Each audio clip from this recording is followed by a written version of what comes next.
Saya Imas Dian Maharani sebagai kameramen. Saya Eva Dialova menjadi Ki Hadi Bagus Kusumo. Saya Anissa Krihapsawi Handayani sebagai Ki Hajun Dewata. Saya Mudan Rafifa sebagai Mokata. Saya Kawanyan Emilia sebagai Muhammad Yamin. Saya Muhammad Maulana Andi Arifin sebagai I.A. Sunarno. Saya Revana dan Ariansa sebagai Ijo Pengasin Desio. Saya Abdi Java sebagai Rajiman Mejo Indra. Saya Dias Bima sebagai Supomo. Sekian dari kelompok kami, selamat menonton.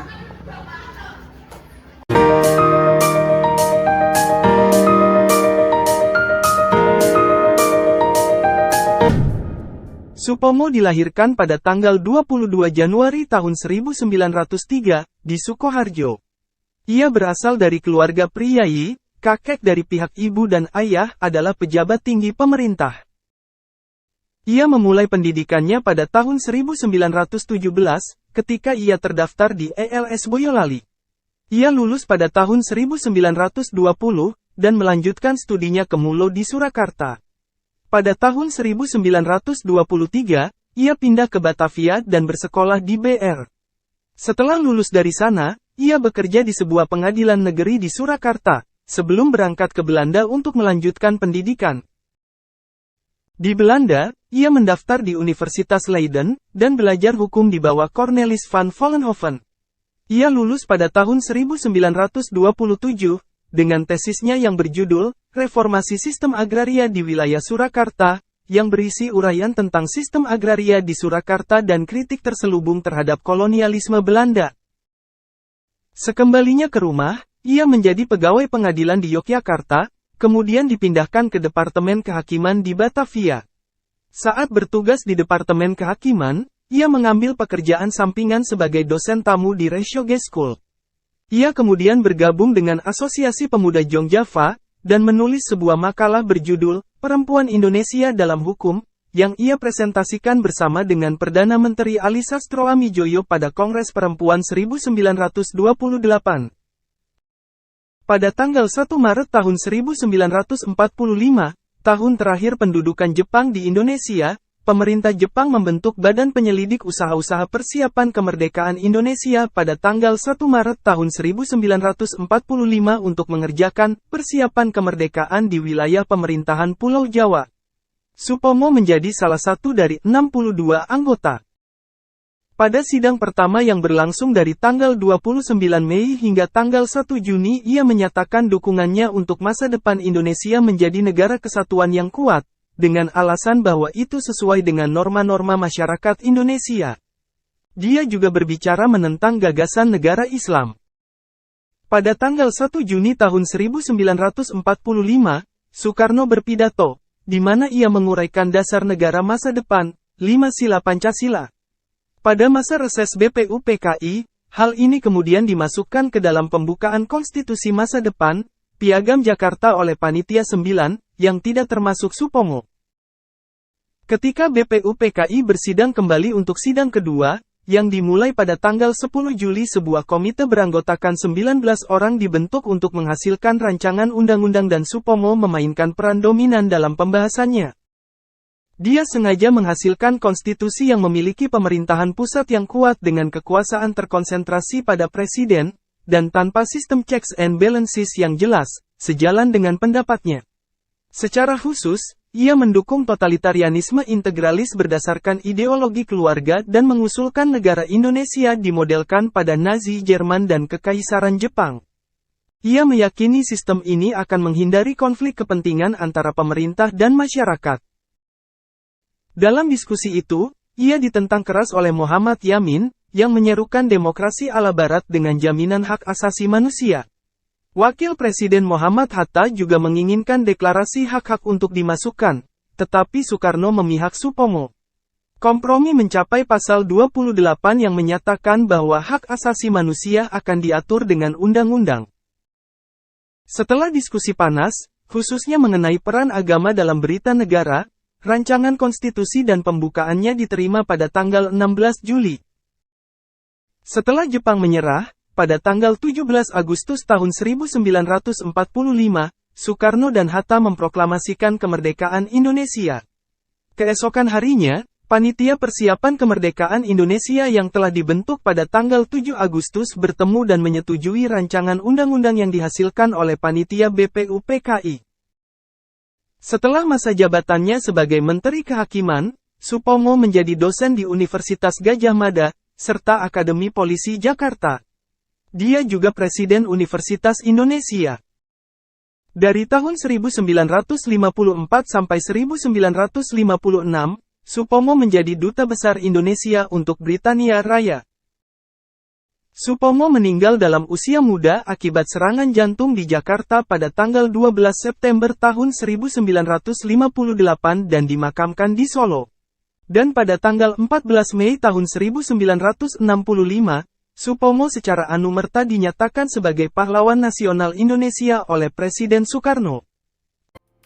Video ini menggambarkan momen bersejarah saat para pendiri bangsa merumuskan Pancasila sebagai dasar negara Indonesia, serta pendapat perwakilan Jepang yang hadir dalam sidang BPUPKI. Pada akhir tahun 1944, Jepang terdesak oleh sekutu karena keberadaannya terancam, maka Jepang memberikan janji kemerdekaan pada Indonesia. Latar belakang sidang BPUPKI pertama adalah adanya upaya untuk membentuk dasar negara dan konstitusi Indonesia yang baru setelah Jepang menyerah pada sekutu pada akhir Perang Dunia Kedua pada tahun 1945. Selamat pagi semuanya.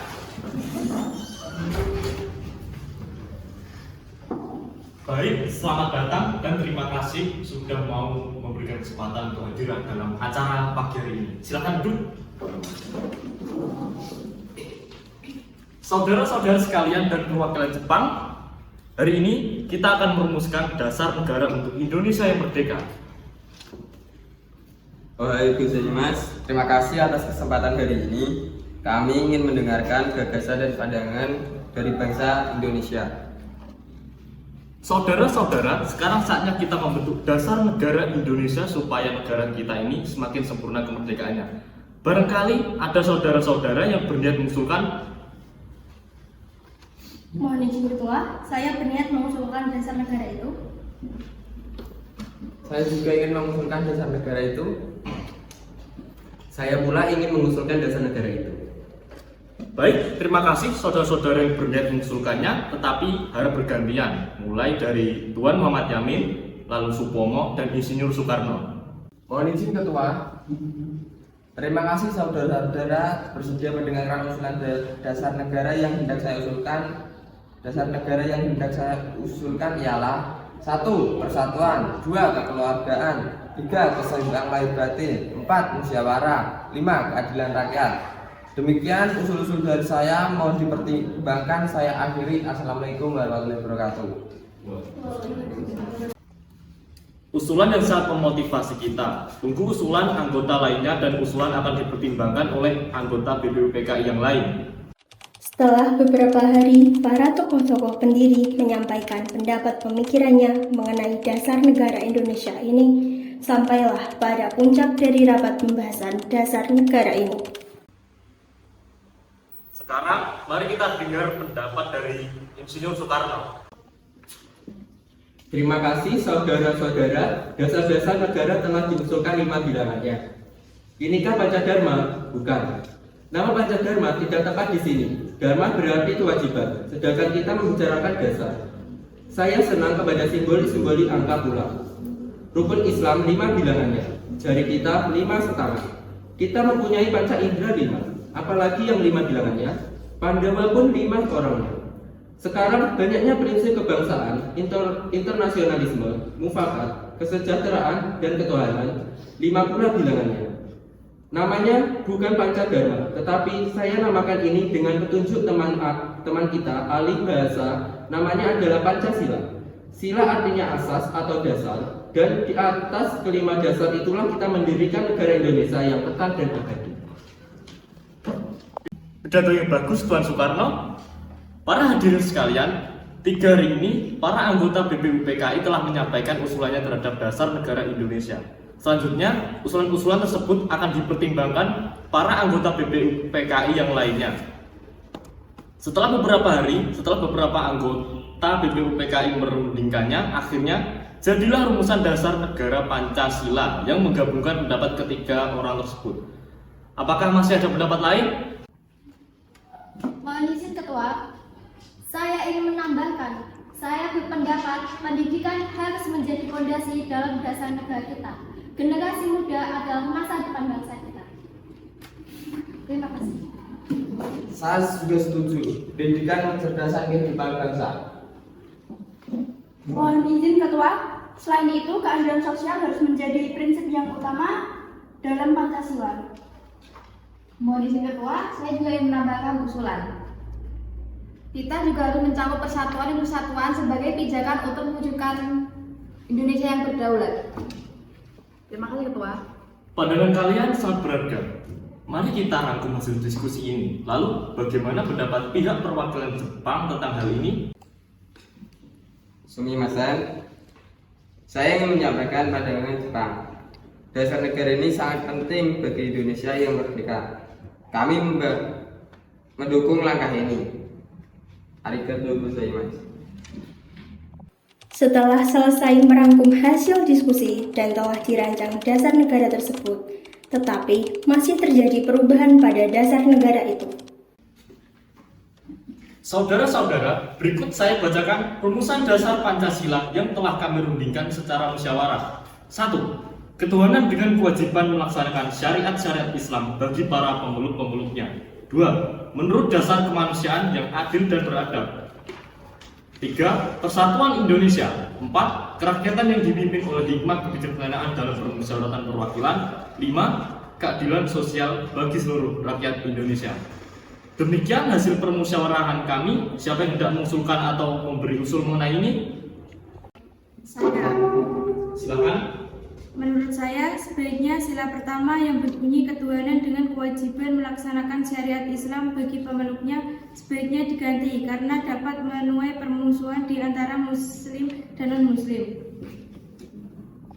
Menurut Tuan, sebaiknya diganti dengan apa? Iya, benar sekali, diganti dengan apa? Menurut saya, sebaiknya diganti dengan ketuhanan yang Maha Esa karena agama di negara kita tidak hanya satu saja. Baik, terima kasih telah mengusulkan pendapat para saudara sekalian. Karena kita semua sudah mencapai kesepakatan, dengan ini kita menyatakan Pancasila sebagai dasar Indonesia yang merdeka. Terima kasih atas kontribusi dari semua pihak. Semua anggota sudah sepakat dan Pancasila akan diresmikan hari ini tanggal 1 Juni 1945. Merdeka! Merdeka! Merdeka! Pancasila pun berhasil mencapai kesepakatan dalam isinya. Hal ini membuktikan bahwa meskipun kita berbeda tetapi tetap satu, merdekalah Indonesia untuk selama-lamanya. Terima kasih telah menonton video ini dan sampai jumpa.